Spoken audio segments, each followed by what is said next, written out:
It's The Who with I Can't Explain, Vintage Sound, 93.1 FM. Tony Tone, 7:58 on Thursday. Inside the voice of Muscatine, I was saying this earlier, you're going to find essentially almost another paper, which is cool. It's the Muscatine Community YMCA's summer program guide for June through August with everything that is going on at the Y, and the executive director, Bret Olson, I think for the first time is in studio with me. This is my debut on the FM side. Don't screw up. This is big time. You like? I mean, it's one thing to get on with Millie, but when you move up to Tony Tone, I mean, you're making something. Well, it's a big deal. Bret, welcome. I want to ask you about pickleball. So I find myself at the Y on Tuesdays a lot, and I could have sworn I saw people playing pickleball. Yeah, and pickleball. The first thing I saw in the program guide when the papers got here, we get the papers on Monday. I'm flipping through it, and I see adult drop-in pickleball. So you're saying that on Tuesdays from 5 till 8, I could show up and I could play pickleball if I wanted to. Yeah, you can play pickleball Tuesdays, Wednesdays, and Fridays, and it's a packed house. So, it's a packed house. I've got a big push from that contingent to add more pickleball courts. Oh my it's a booming sport. So it's pretty cool. Like Catholic grade school growing up, Ascension in Oak Park, Illinois, we would occasionally play pickleball. I hadn't seen it since. So imagine the surprise. And I noticed this last year, and I thought, they're playing pickleball. I recognize it. Yeah, a lot of people have never seen it before. It's kind of unique. It's a combination of a little bit of tennis, a little bit of badminton, a little bit of ping pong. So it's a smaller court than tennis. It's really big in the South. The seniors love it. Yes, they do. So people that love tennis and then maybe later in life they can't cover quite as much distance. Yeah.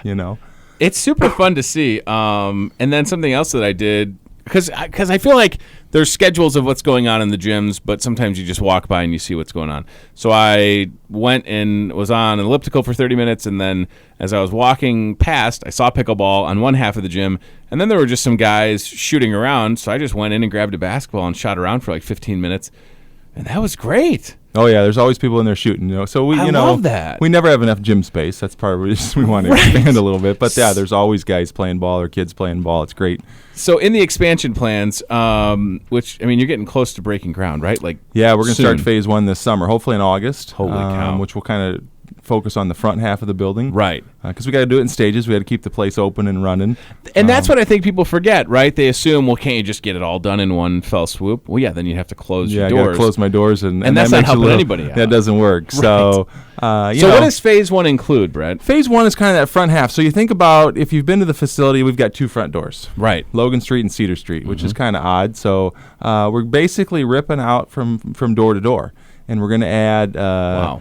We're going to move the offices into the interior so that, the architect's theory is, Brett, you can't have prime real estate. That needs to be for the members, which is fine. We're getting a new teen center. So we do a lot of stuff for middle school kids. Yeah. We want them to do positive choices, have great opportunities. So they have a cool space to play in. Then we're going to add a kids adventure center. So this is kind of a game changer for us. We don't have.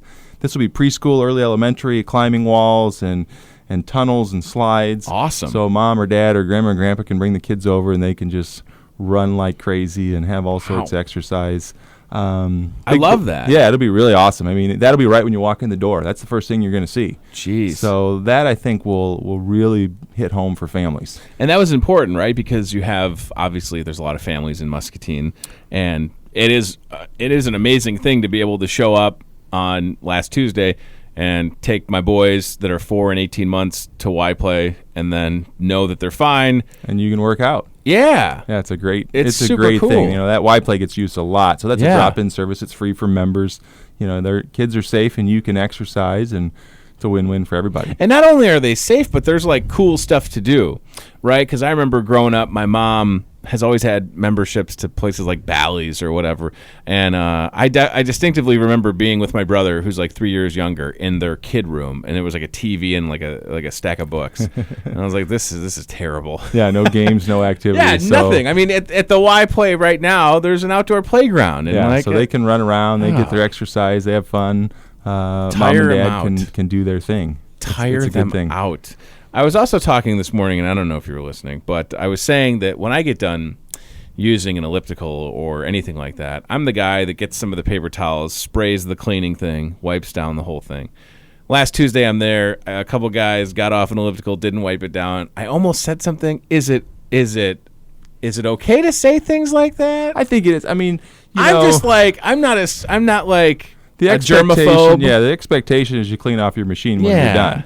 And Okay. so, certainly I'm sure somebody maybe didn't realize, and that happens once in a while, but sometimes it's just somebody that thinks they're too busy or doesn't want to do it. And if, everybody takes the 5 seconds to wipe it down, that's a lot of traffic counts. We want, 500 handprints on there. You want,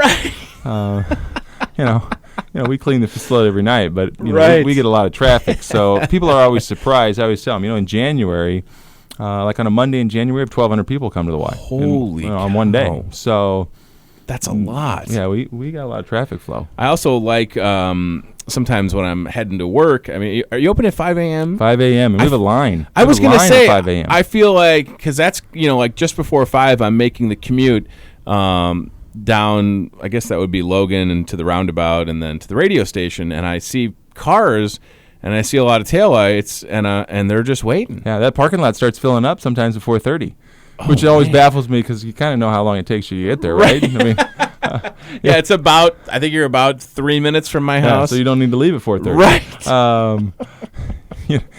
Actually, if I was a 5 a.m., I was kind of my dedicated crazy people, but I would come at 5:05. Wait till they all walk in the door, and then I just roll right in. So you don't have to wait in line. Don't have to wait in line while they're all checking in. It doesn't take very long, obviously, to swipe a card. But hey, some of that's just socialization. They're raring to go. True. Want to see their buddies, and it's kind of like a good habit. I mean, right? If you're working out and you see people and you make friends, and that's something else that happens, isn't it? Like, yeah, there's as much socialization as there is working out, and certainly, as you get in, at 5 a.m. you kind of get those diehards. They got to get in, they got to get to work. Then 7:38, the retirees and some stay-at-home mom type folks roll in. Yep.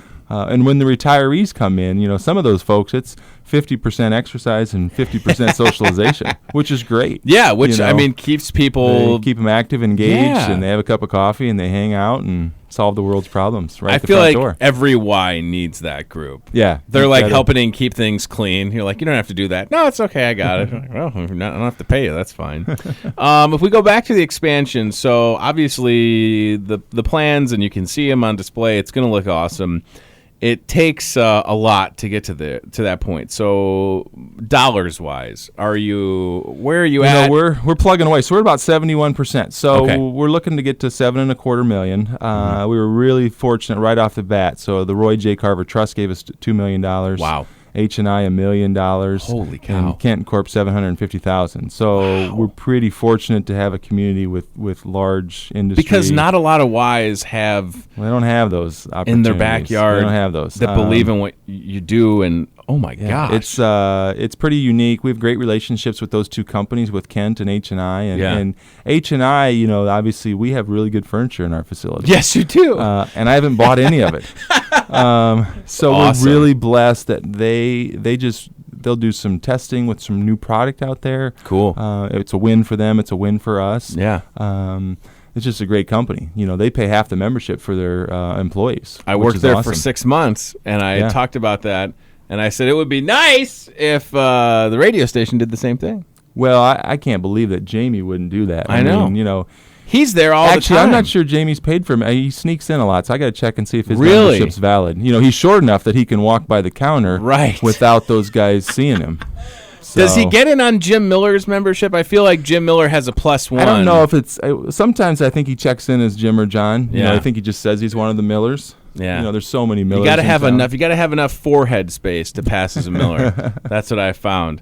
But that is a nice thing, a benefit about working at Hahn. Like I said, they paid for half the membership. I couldn't believe it. Yeah, It was it's a great. super cool. It's a win. They want to take care of their employees. They want their employees to be healthy. Yeah. And then it's a win for us. So what about individual donations? I mean, obviously people are welcome to do that, I'm assuming. Yeah, so that's the thing we're really focusing on. The last couple months, I've had lots of member meetings where we've tried to explain the process and where we're at, and then we want them to contribute, certainly. Sure. So, our internal goal for members is $1 million. And I think at first breath, people go, gosh, $1 million from the average Joe, how are you going to get there? Well, we have over 9,000 members. Wow. So if everybody gave a little over $100, that's, $1 million. So, somebody might give 10 or $20 and somebody else might give 200 or 300 or 500 or 1,000. And if you balance that out, members are going to benefit the most. Yes, right. That's the thing. I mean, all these improvements, they're going to get it. You're losing a window, office with a window and a nice view. Everybody else, they're gaining. They're gaining space.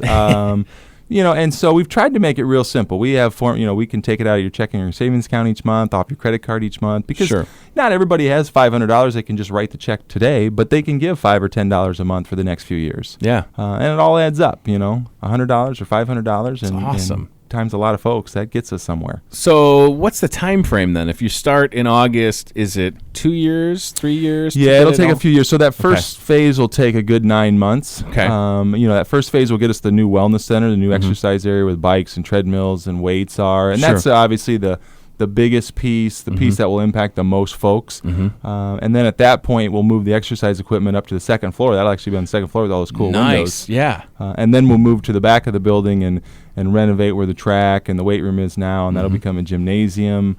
So we'll just kind of move around the building. Some of that timing will depend on funding. Obviously, I can't spend what I don't have, so we've got to keep plugging away and hitting folks up to get them to contribute. What's one thing, Bret, that maybe it's a service or a program that you offer at the Y that people might not know about?